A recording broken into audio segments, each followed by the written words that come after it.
CS Murkomen, please, for the respect of this young man, you are yet to grow a child up to the age of 31.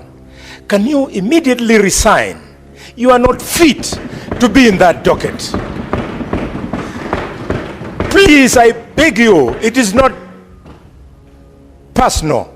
And if you think I'm joking, you are a well-read man. From Senator Boni Khalwale, who says that Murkomen is not fit to run the office of the Cabinet Secretary for Defense. Yes, there's actually a video clip of Khalwale saying that to Interior CS Kipchumba Murkomen. Senator Boni.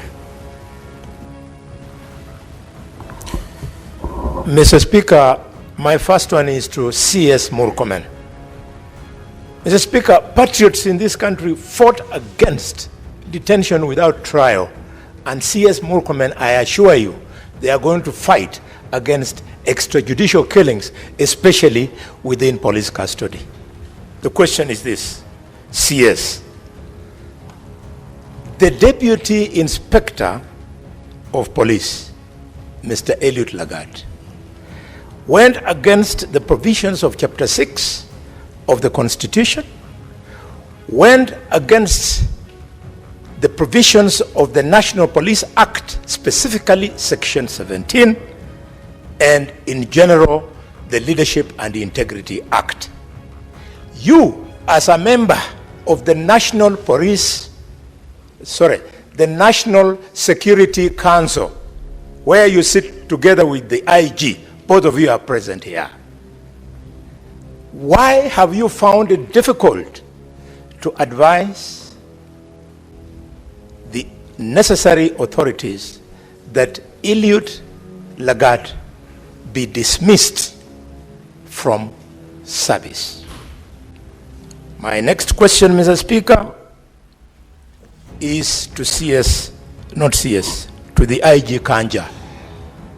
IG Kanja, Kenyans who know you, we have a lot of respect for you because you are the officer, unknown to some people, who defeated the terrorists at Dusit 2 Hotel. We know you as a serious police officer.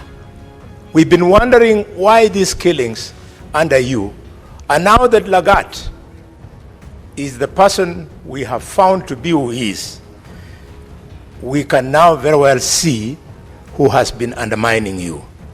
I therefore want to appeal to you.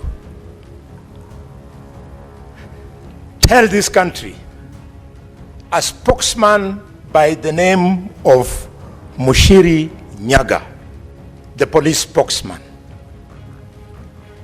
he misrepresented material facts. He attempted to conceal this killing.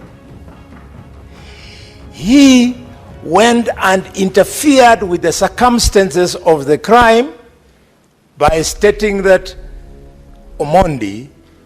Ojwang hit his head on the wall. IG Kanja, why have you not arrested him?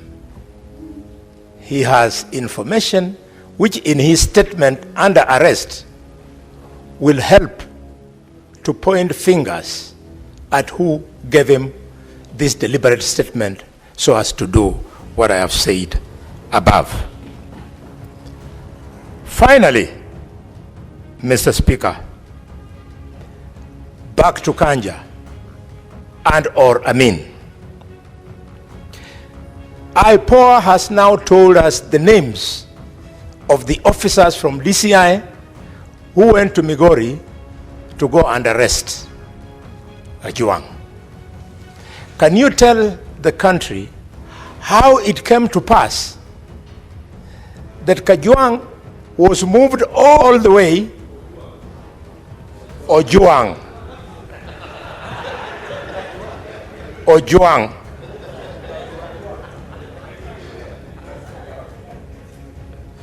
that Ojwang was moved all the way, hundreds of kilometers, contrary to the provisions of normal procedure that would have required that he be taken to the nearest police station in the jurisdiction where he committed, quote unquote, the said crime, and that if he needed to be moved, a magistrate needed to give permission for him to be moved all the way to Nairobi.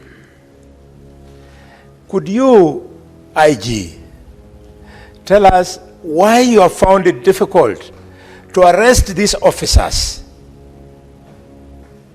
And their names are a little bit disturbing. You tell us why you have not arrested them? Because they're the only ones who were with this young man from the last time the parents saw him well and alive up to the time they came to Nairobi for the country to be told that the young man was dead.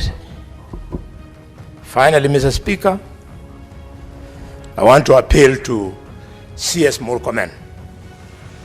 CS Murkomen,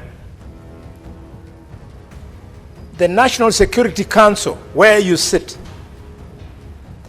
is charged with promoting and guaranteeing security of the country.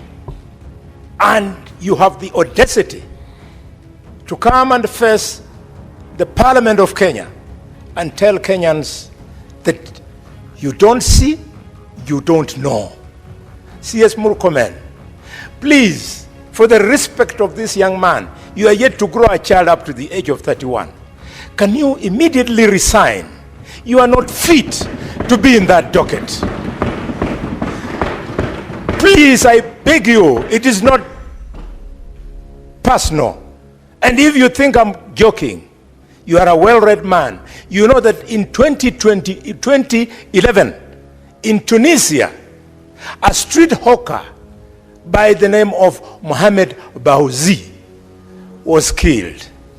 And people came into the streets, and the government of President Ben Ali was overthrown. You truly don't know what you're playing with. Please resign. You cannot be an inspiration to be in cabinet.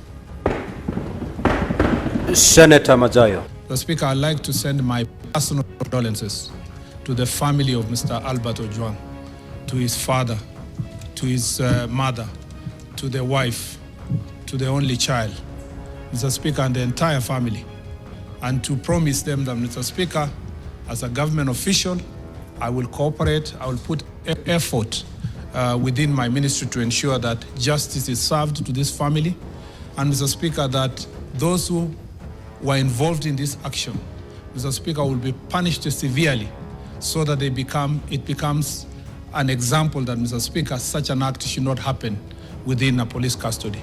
Mr. Speaker, I know this is not an isolated issue. The issue of police brutality has been part of our national discourse for far too long. Mr. Speaker, yesterday there was no mechanism for holding police officers accountable.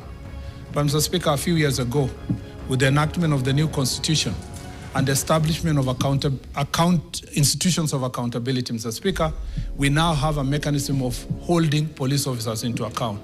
And that's why, Mr. Speaker, courtesy of that legal framework and the people of Kenya under their constitution, Mr. Speaker, a number of police officers who have performed, who, Mr. Speaker, have committed such heinous acts have been held into account.